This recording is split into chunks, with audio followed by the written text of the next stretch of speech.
Oh,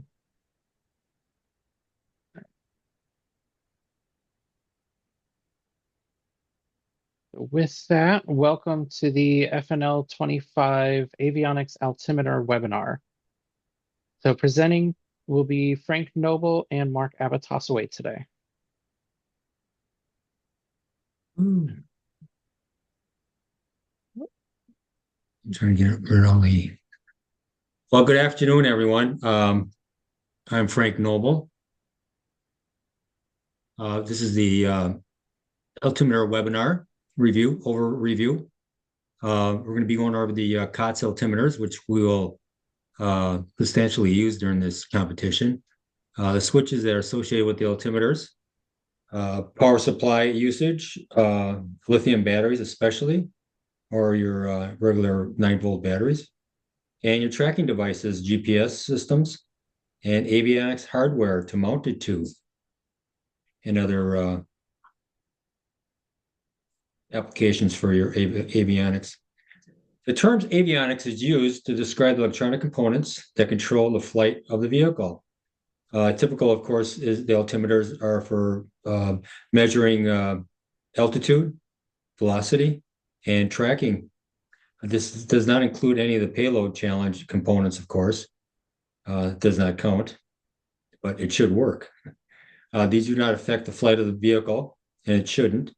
The vehicle should be designed to still have a successful flight without the payload. So your avionics is very important to your vehicle. No matter what is not working in it, we need your avionics to operate properly. Although sometimes used synonymously, the term payload is not the same as the term as avionics.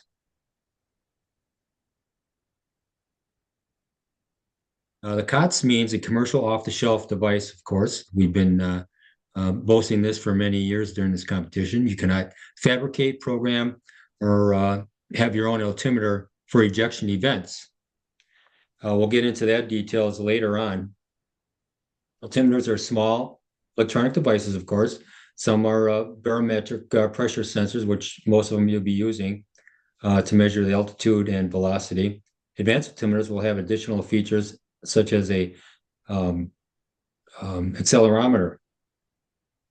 Computers are triggered by the ejection events, black powder charges for parachutes deployment in dual deployment configurations. Altimeters also will need to record your flight progress, which is your velocity, time, and apogee. Next, please. And of course, COTS altimeters usually contain a drogue function, which is at apogee, and your main, which is programmed at your suggested programming altitude.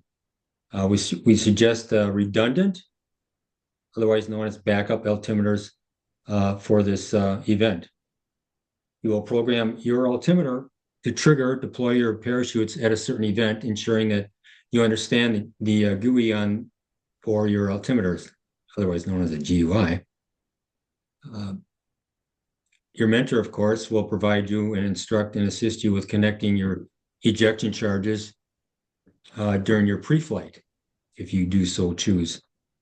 You should test all your altimeters in a vacuum chamber. Just as a reminder, it's always a good reminder to check your altimeters, especially the ones that you've used in the past years at other events, see if they still operate. You may say, oh, they operated fine in my last event, but we don't know where it's stored or how you handle it. Is it in a static proof bag when you stored it? Is it laying in a glove box? Is it laying in the shelf somewhere? So you have to really take care of these altimeters because especially barometric ones,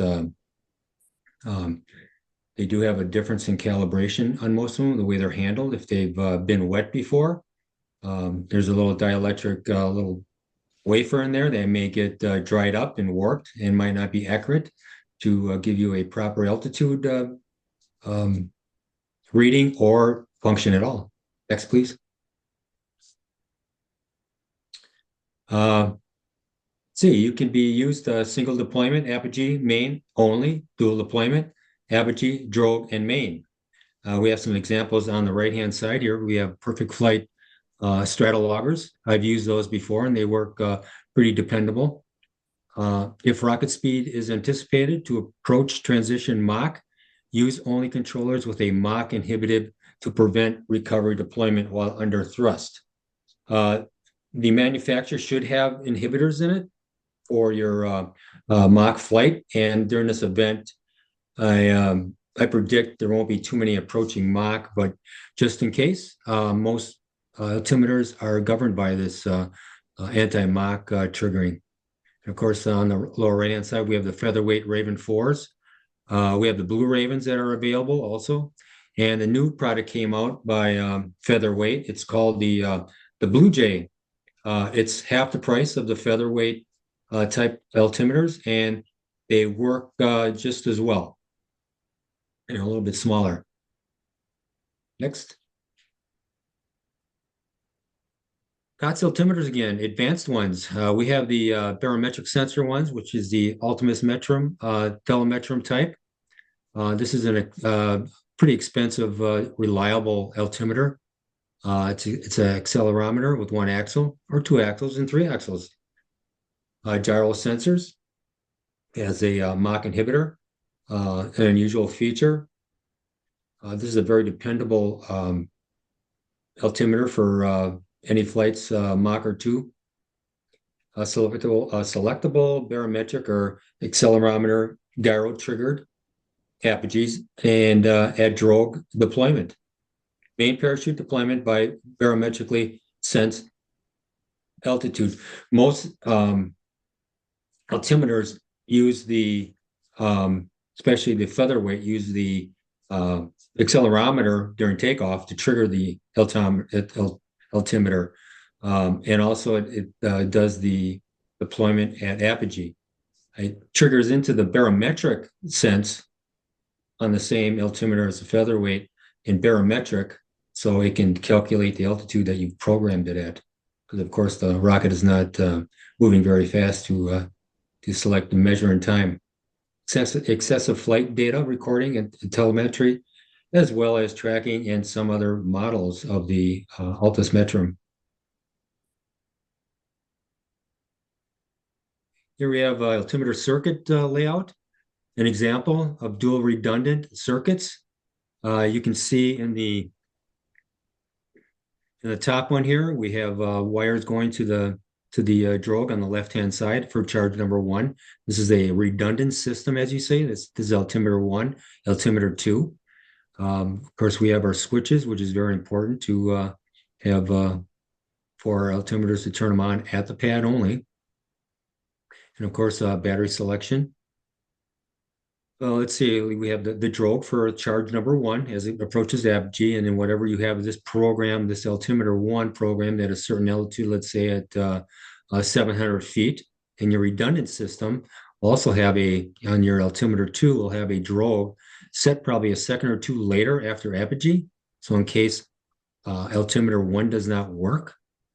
And then of course, your main charge on your altimeter 2 will you have it set probably 100 or 200 feet below your 700 feet main as a backup for main number 2.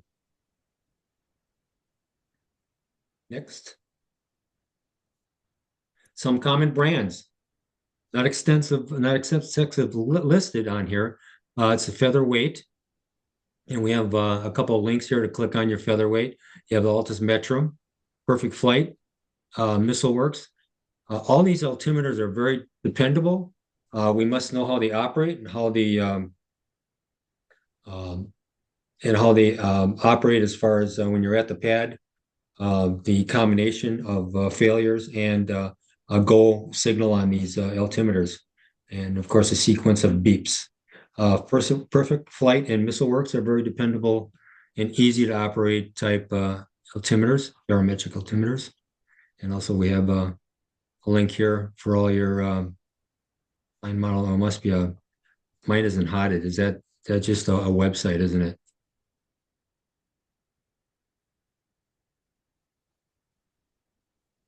Next, I'll please. see if, yeah. Oh, if you can. Each altimeter must be on an independent circuit. It means each altimeter must have their own battery, their own switch, and their own deployment charges. Um, your altimeters cannot be turned on until the rocket is in the vertical position on the pad. Of course, the switch is a typical accessible to where your switch band or slash um, vent band is on your rocket, which also contains your vent holes.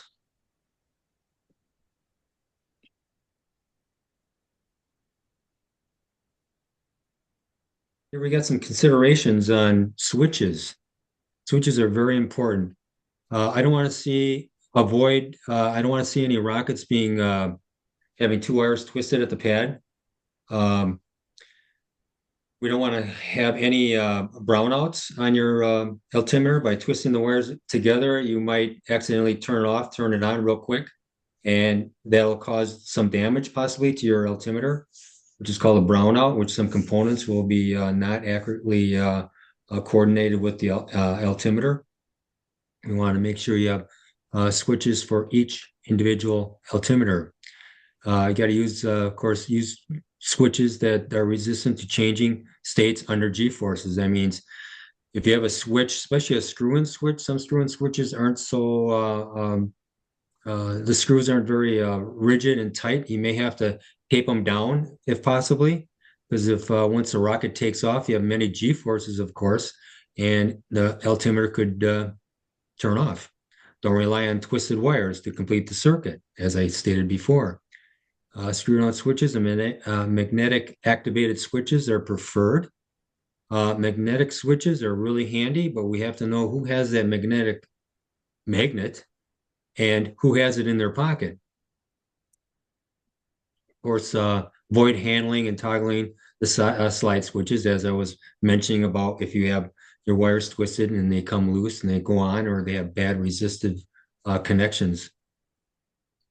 They can have and change the state in flight, resulting in loss of the vehicle. Make sure, especially when you're doing a Bluetooth type arming of your vehicle, always assure that all controls are in the green, of course.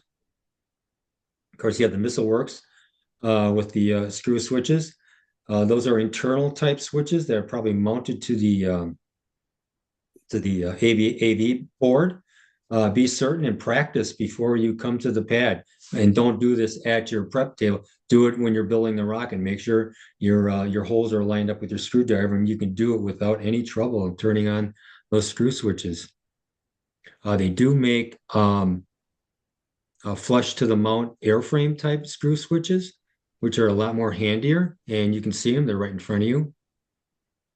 And of course, to the bottom right, we have the featherweight magnetic switches. Those are awesome. They work very reliable as long as they're mounted properly. Next, please. Each altimeter must have a dedicated power source. And of course, the power source must not be shared between any devices. One battery per device. Under power source, your altimeter requires, and they are not all the same voltage range of current. I believe like this one here, I think is a 3.7 volt lithium battery. Of course, you have your 9 volt battery. I do not hook a lithium battery. I suggest not to hook up a lithium battery to a RRC3 missile works type components, because it's not enough voltage. Secure your power source for the high G loading. Always secure them down. I think the next slide will show that, possibly, I'm thinking. Nope. Your rocket is required to have a tracking device, of course, aside from the challenge tracking in the Moon Challenge. There are a All variety right. of simple. Go ahead. We'll interject. I'm sorry on that one. I believe that was left over from last year. Okay. All right. There's a variety of simple plug-and-play GPS tracking devices offered by altimeter companies, and it was mentioned previously. Ensure that testing your tracking device is understood and it's operational thoroughly. Just don't come to the launch and you didn't test your GPS. Have someone walk around a building, walk around a hill, walk down the street, take your vehicle and see if they can find you. Of course, have the GPS transmitter available in the open space area, not in the vehicle, because you may not find it because of interference. Stay away from big, large buildings on testing. Stay away from power lines when you're receiving signals from it. Next.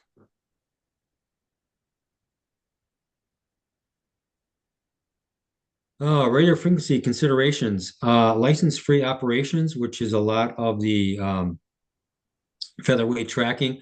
The club that I deal with, they use a lot of these GPS trackings for on this featherweight type device. Works very well. Not outrageously expensive. You can even have it voice activated on your smartphone to broadcast how fast it's going and how high it's going instantly. Components, of course, you have other GPS type tracking devices. I believe the egg timer has certain capabilities. Of course, most of the egg timer devices on tracking, you have to have a FCC radio license, ham radio license. Next, please. Radio tracking frequency The egg considerations. timers, the common ones actually work on the 900 megahertz free band. They do now, huh?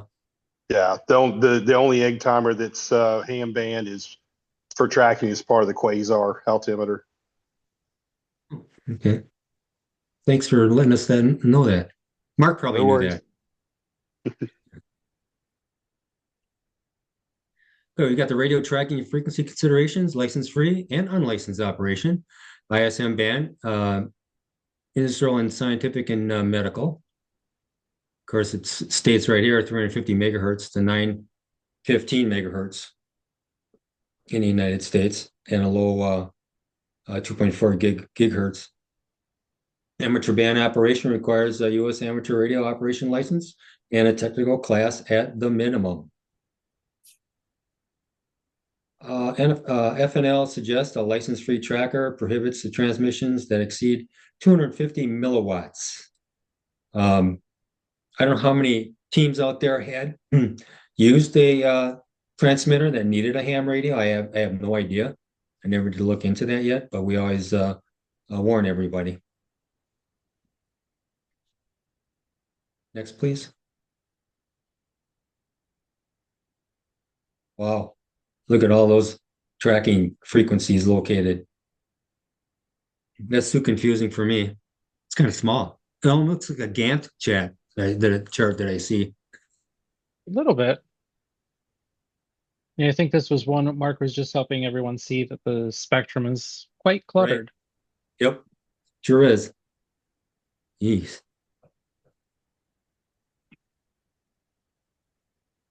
Oh, flight components. You got GPS antenna. Don't forget your antenna. Make sure it's always screwed. I've seen flyers cross thread those and it fell off during flight, and you're dead in the water if you cannot find your rocket. No matter what you have in your rocket, the fanciest GPS, always watch your rocket where it lands, or try to, because you do have sometimes failures or blackouts once in a while. Some competitions that I've been to, they always ask you, are you locked on GPS? And if you don't, you can't fly. And it's got to be, they usually have redundant GPSs sometimes, but you're not going to be losing your rocket at Richard Bong, are you? Hopefully not. No.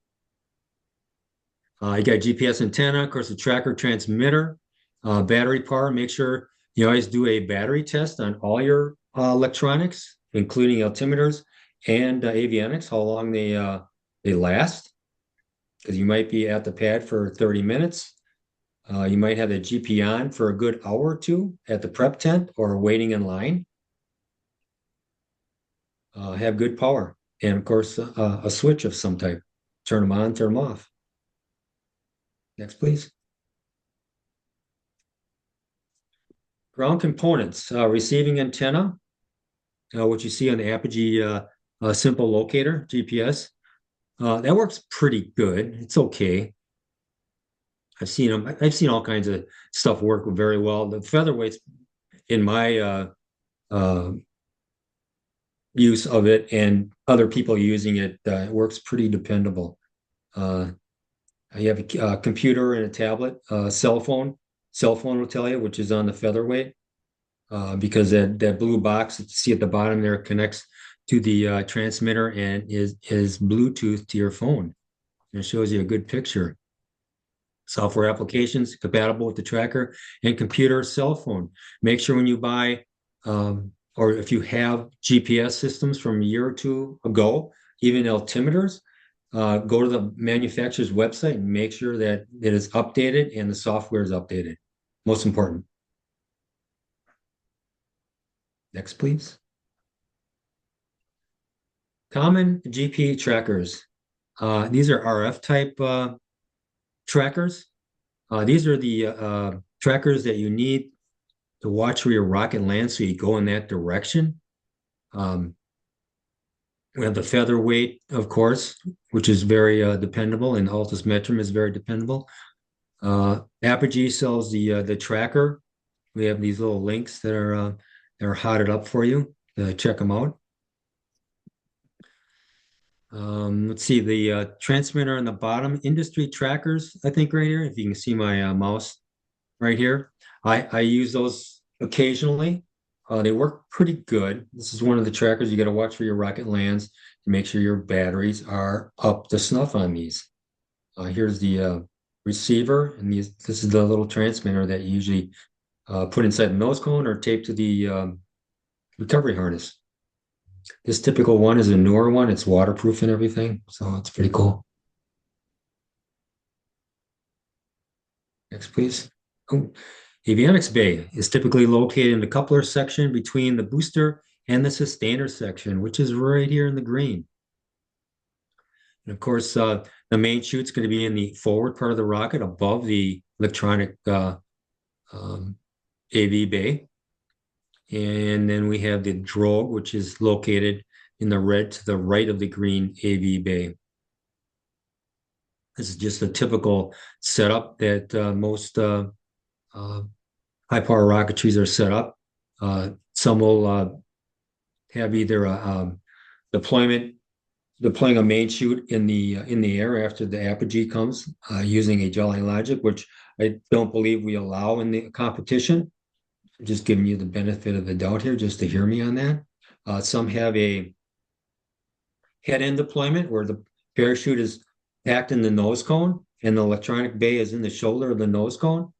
And you can have a thin mill type chute as big as almost 60 inches in diameter come out of your nose cone too, if there's not enough room, in case you have a lot of room, especially for the moon and the Mars projects, if you have a lot of sensors in there. Next, please. Mark, you ready?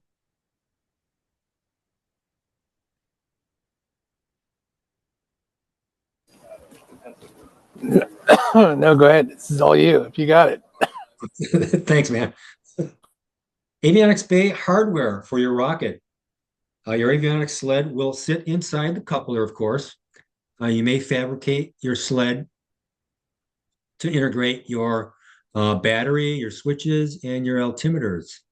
Your switch and vent band will be centered outside the coupler, which is the bottom picture right here is the vent band, which is the same diameter as the airframe. And this is the coupler diameter inside on each side of this here. And you can see this real nice looking AV bay that's probably 3D printed. There's a lot of companies out there. Probably the ones that when you purchase the altimeter, they'll direct you at a website that you can have a 3D printed AV bay made or sled from that company. It's pretty reasonably priced. Next, please. Here are some typical AV bays here. This is a totally manufactured one by some company. And the one on the right has a RC3 in there. And it looks like it has the red one, Missile Works. Stratologger, sorry. In the upper left-hand corner here, we have your standard, typical, easy to make AV sled here, where you have rods going through it, and you have your little 1/2 inch water pipes that go through there. And we have a little G10 plate you can cut. And of course, always put your altimeters on a standoff. And of course, these are real nice sleds right here. Here's a switch for your altimeter bay. This one here, it's just a PC board with altimeters mounted to it, which is on a standoff. And it is neatly, most important about your wiring, make it nice and neat. Secure the wires to the sled in a proper way. And of course, on the other side of this sled, we have the batteries. We have a 9-volt battery, which is tied down with tie wraps on there. And this, I don't know if you can see that I have a lithium battery. It's in an envelope, a 3D printed envelope. Works very well. And of course, some European terminals to connect the batteries to and then to the avionics, if you suggest. Next, please. Here's some more avionics hardware. These are the ones that you can have ordered and have them 3D printed if you want. There's a lot of websites out there that will give you a program so you can 3D print your own at your school or have someone else 3D print it. Here we have an ultrametrum right here, altimeter, and we have 2 screw-in switches right here, very secured to the body of the sled. And there's another switch too, type switch. It's on off. It's a 110, 220 type switch. This one looks like an adjustable one almost, in a sense. And this one here I'm not familiar with, but that's another 3D printed one. Next, please. Just showing you the different types of AV bays that can be used. Okay, tracking, mounting this stuff, tracking telemetry required RF transparent airframe in the vicinity of antennas. Of course, no carbon fiber must be up against RF signals in your rocket. You will not, it's a dead spot inside the rocket. The signal will not get passed out of your rocket. No metal or aluminum, steel, etc. around your rocket. You can use metal or aluminum bulk plates if you have to, no problem. Just as long as the signals get through the airframe of the body without using metal or carbon fiber. Non-metallic finish, of course. Paint, heat shrink covering, etc. To use a fancy black paint, that's carbon. So, just use a nice general type black paint. Read the instructions, read the ingredients on the paint or what the concept of the paint is made out of. Barometric sensors require free airflow to operate. Add ports, vent holes into avionics bay switchband. See the handbook of the modern rocketry, H.G. Stein. We still hand those books out, or some of these books still have them, Rob? Some of the teams? They should be sent out to new teams. Old teams, we would have hoped they would have still had them. Okay. Well, old teams probably know better by now, I'm sure. Yes, all the new teams received theirs this year. Okay. And don't forget, see the most important people right here, this bottom one here. See the NFL competition handbook. That's important. Next, please.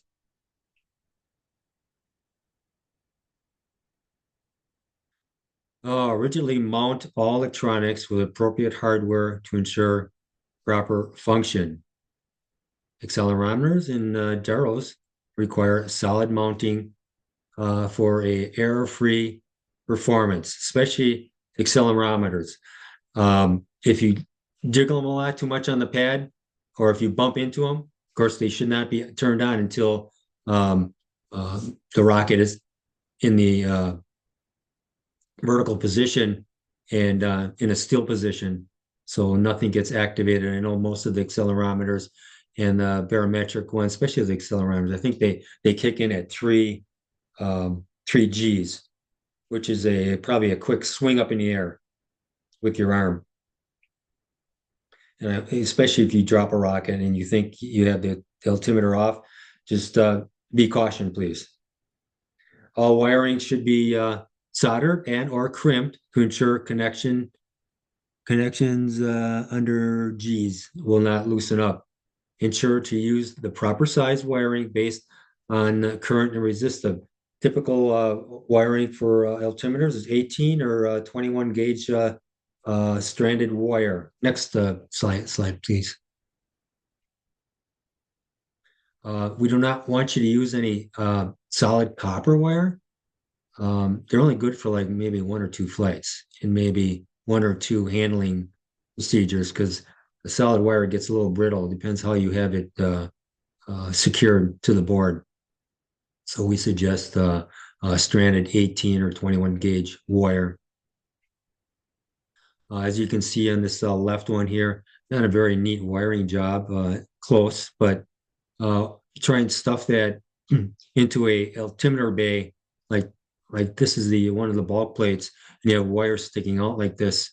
You may pinch a wire, you may pull a wire off a terminal. So it's best to have these wires like strapped or use silicone to adhere to the board, backside, front side. You can make holes in the board to fish your wires through there to be more convenient. And it's the best idea to color code or label your wires also. It's a good idea, especially if one says main, the other one says apogee, part of the rocket. It's a good idea. Good practice. Next, please. This one's a very unique setup here. We have a braided wiring system like this. Yeah, looks pretty fancy. And Mark, did we ever figure out what this altimeter was? I thought of it, and I can't remember what it is. Anybody on this? Anybody in the studio audience know what kind of altimeter this is? I think it starts with an M. What about RDAS? I'm trying to think some of the obsolete ones. Yeah, no, I got RDAS. No, it's not RDAS. I know what you mean. RDAS didn't have an LCD screen on it, and I can't think of this one. Marza? Yes, Marsha. That's it. That's the one. That's a nice altimeter. It's pretty sophisticated altimeter. Excuse me. Next, please. Select the appropriate avionics to meet the mission's goal. Mount avionics to prevent unintended operations, which is not mounting your altimeters rigidly to the sled. Ensure RF transparency of the airframe for telemetry and tracking. Of course, all this stuff I'm going to read right here, you don't do it at the event. You do it before. You test all your components, of course. Make secure electrical connections. Electrical connections could be a lot of the altimeters come with the Phoenix connections. You can use ferrules on the ends of the wires and insert them in there, or you can tin them with some I was to say epoxy, but it's solder. Solder, do not use epoxy. Allow the airflow, the barometric sensors, which is the little holes on the side of the vent band. Consider redundant flight controllers.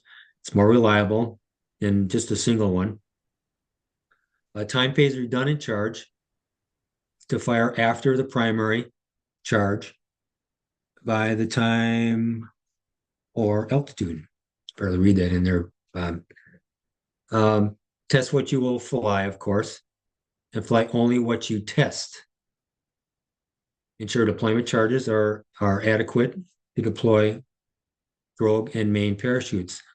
Just a hint on ROXIM 11. If you have ROXIM 11, there's a special program in there that will tell you how much grams or how much power is required in a certain chamber to be deploying the chute. It's very handy. Of course, after you go through the calculations of the volume of the chamber that has to be deployed and what kind of shear pins that you pick for it. And you click on the test. And after you're done with that, the message always says, always ground test your deployment. So don't think that's real reliable. It's close, it'll work, but we want you to at least ground test your deployment charges. Next, please.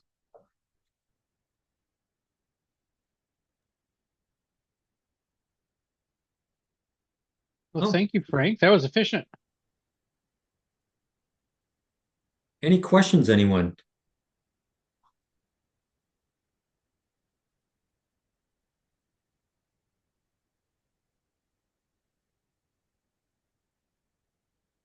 No, no questions, anyone? Anybody have any ideas or good ideas for altimeters in avionics space? No. Yeah, I do. Oh, am I? Any thoughts on the practice of making the two different systems with different brands, Oh just to yeah, avoid the yeah. possibility that you've got the same sort of failure in both specimens? Right. I've heard that one before. It's a good idea if you want to use different brand altimeters because you could buy two altimeters of the same brand, same model, and they might have came out of the same batch, and it could be a failure happening possibly. If you want to use two different altimeters, be my guest. And using two altimeters, you learn more. Most definitely. Thanks, Mike, for bringing that up.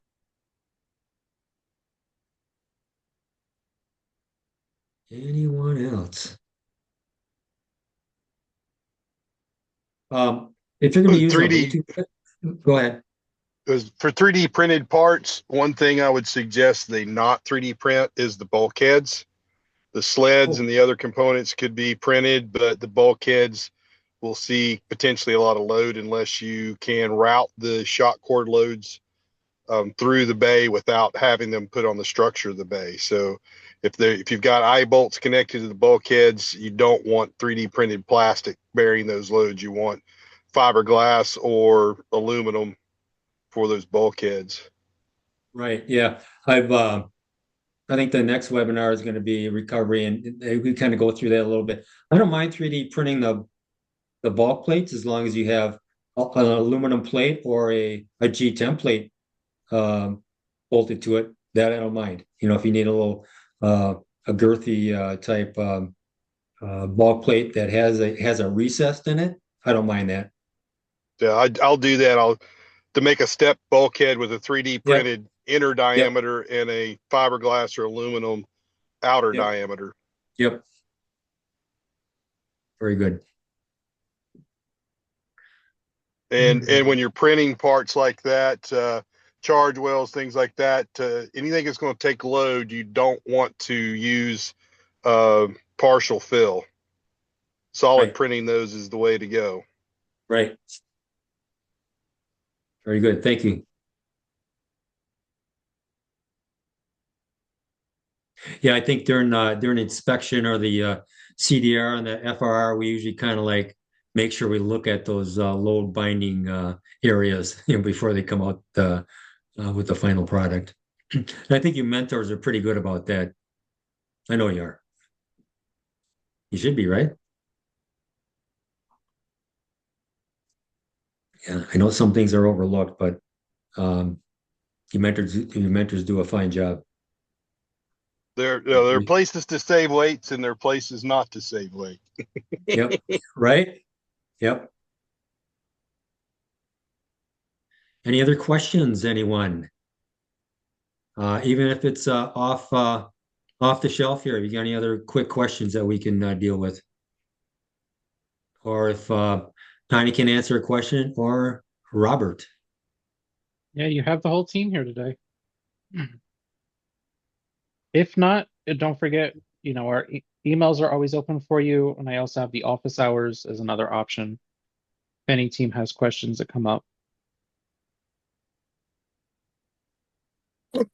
Um, I have a question. It's not about altimeters. Um, for our fly sheets, do you want us to do all the data based on if it was 20-mile-per-hour winds? We If I want you to do remember, all, I if I think, remember correctly, there was one field that asked for what's your drift in 20 miles per hour wind. I would believe that everything else would be just from standard of like no drift. yeah, no drift and Oh, okay. nominal winds. Yeah. Okay, so it's just that one situation. Mhm. It's mainly we want to make sure that each team is, running simulations to know what they may need to adjust. So if they want to bring an extra set of parachutes on launch weekend in case it is a windy day, so that way you can have like a smaller drogue and, just a quicker recovery versus, the standard with the perfect weather. Okay, thank you. Mhm. Good job, Rob. I'm learning some stuff. Mhm. All right, last call. All right. Well, thank you all for joining us. We'll have this available up on the website uh, by tomorrow at the latest for any team members that weren't able to join us today.